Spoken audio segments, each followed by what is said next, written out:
Assalamu alaikum. Hello everyone, welcome back to my another video. In this video, how to make a transparent box with a border in Photoshop.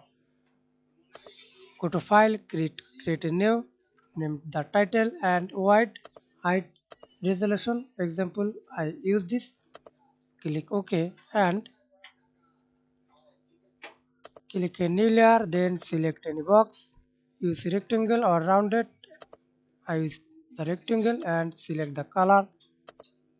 I use this color red and do not use fill. Then click and drag it or hold shift click and drag it, then fix size. Increase the size.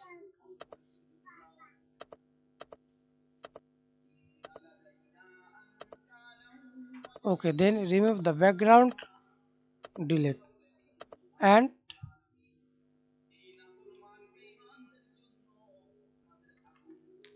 go to file, save format, find this png, select png format and select your file locations. Example, I select this desktop, then save.